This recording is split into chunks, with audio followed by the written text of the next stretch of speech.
Good day, grade 11 chemistry students. What we're learning about today is to write chemical formula and write the name of compounds.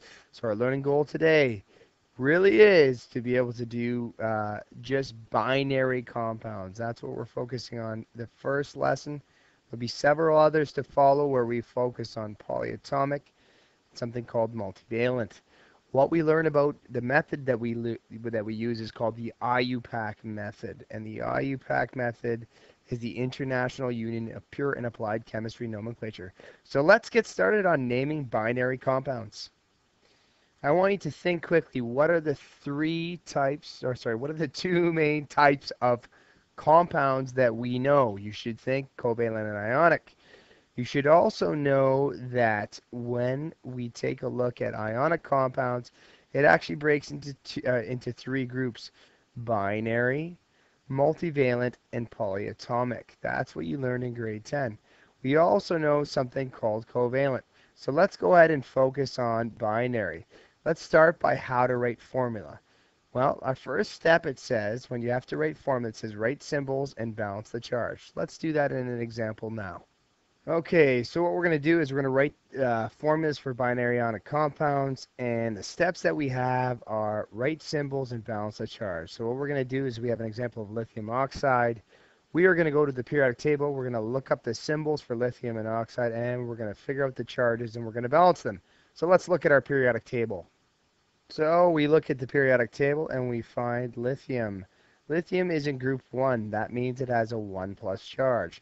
Then we find oxygen. It is in group 6. It has a 2 negative charge. So we write our symbol and charges down. These are the symbols for lithium and oxygen. The charge on lithium is positive 1. The charge on oxygen is 2 negative. Check it out, guys. So then what we want to do is we want to balance the charges. In other words, we can just simply do the crossover and bring down the 1 here. Sorry, 1 here. We show this as Li2O. Can you reduce this anymore? In other words, can you divide any numbers into 2 and 1 to make them smaller? No, you can't. So that's the answer. Let's try one more example. The second example is magnesium sulfide. We're going to do the same thing. We're going to write the symbols and we're going to balance the charge. So we look at our periodic table and we will find both. Magnesium is in group 2, so therefore it has a 2 plus charge. And my other one is sulfide. It's in group 6, so it has a 2 negative charge as well. So we write down our element symbols, Mg2 plus, the charge is up there, sulfur element symbol, charge up here. Then we cross over. The answer is Mg2S2. Of course, can you reduce this more? And the answer is yes, we can divide 2 into both, so the answer is just going to be Mgs. Okay? And 1 magnesium matches up with 1 sulfur. It's neutral. That's how you write the formula for binary ionic compounds. Okay, our rules for writing the names for binary ionic compounds is what we do is we write the first element name, which is always our metal, and then we write our second element name, which is always our non-metal, and we change the ending to "ide." For example, we have CS and N. Now, the capital letters represent elements, okay? So the lower letters, smaller letters, do not represent elements. CS is all one element. And N, since it's a different capital element, that is a different element. So let's find them on our periodic table. So we find CS in group 1. And that is cesium, okay? And then we find our other non-metal element, because it's always a metal and a non-metal when you're on a compound, and it's nitrogen, but we change the ending to nitride. So our name is cesium nitride. So at this point, just to check, please try and name this one. So pause the video and tell me what Mg3P2 is. Pause it and tell me. If you said magnesium phosphide, then you are correct and you are a chemistry genius. Congratulations. There's a couple things that we want to remember when we're talking about ionic compounds. The first thing is that binary ionic compounds only come from these highlighted groups, okay? So you have a metal located on this side, and your non-metals located over here. Remember, the red staircase separates the metals from the non-metals. So any of these guys in the middle here are not considered to be part of a binary ionic compound. Because they are called multivalent, they have more than one charge. So again, one more thing here. If you have a compound or a non-metal, you can see the charge is written above the non-metals, but non-metals only have, for example, in group 15 will only have a -3 charge. Non-metals in group 16 or group 6A only have a 2 negative, and so on. So they can't have multiple charges. Non-metals can only have one type of charge. Write that down. Okay, to finish off today's lesson, it's going to be a little bit longer than a normal lesson. We're going to talk about rules for naming hydrogen compounds. Ooh, that was wonky. And we're going to talk about rules for naming acids, and we're going to talk quickly about rules for naming common names. Now, the reason why I group these with binary ionic compounds is because when you name hydrogen compounds, they are named like they are ionic. So they are named like they are ionic even though they are covalent. Okay, so for example, if we have HCl, that will not be hydrogen monochloride. That will just be hydrogen chloride. The reason is because hydrogen is with all the metals, so you treat it like it's a metal even though it is not. Okay, if we take that same HCl and we put it in water, then it becomes an acid, okay? And that is hydrochloric acid. And we have something called binary acids, okay? And we will explain the binary acids to you right now. Binary acids will always be a combination of hydrogen first plus either F, Cl, Br, or I. HCl, aqueous, is known as hydrochloric acid.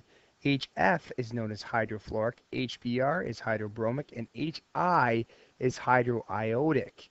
And basically what they are is just hydrogen plus a halogen. And they are called hydroacids or binary acids. So as you can see, we have all our binary acids located here. One important thing to note is that you need this AQ, which means aqueous, which means in water. Okay, so when you take a hydrogen compound, you put it in water, it becomes an acid. And these are all our binary acids. But that's not all our acids. We can actually add oxygen to them.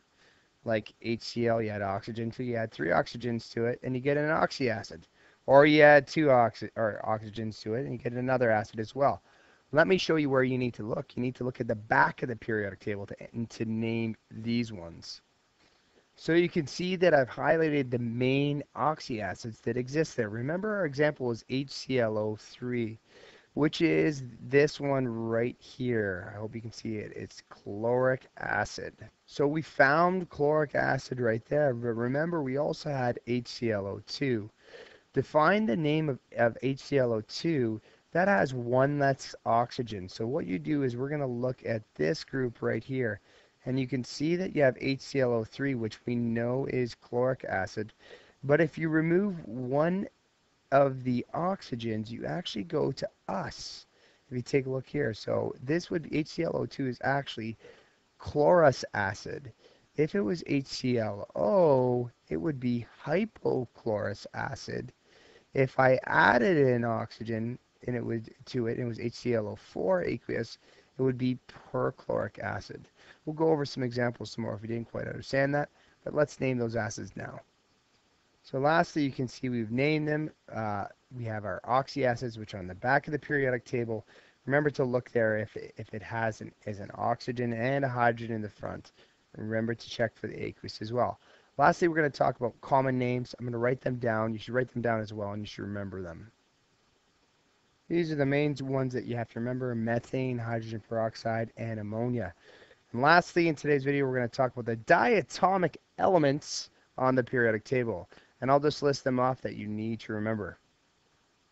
So these elements, diatomic elements, H2, N2, O2, F2, Cl2, Br2, I2, are elements that are stable in pairs. Sulfur is actually stable in 8, and phosphorus is actually stable in 4s.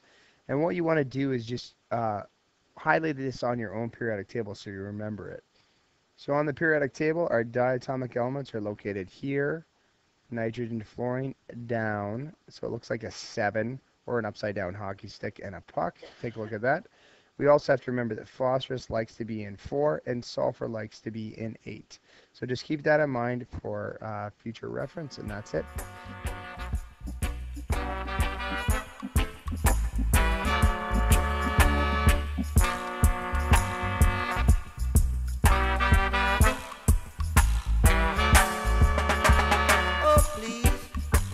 you rock my boat.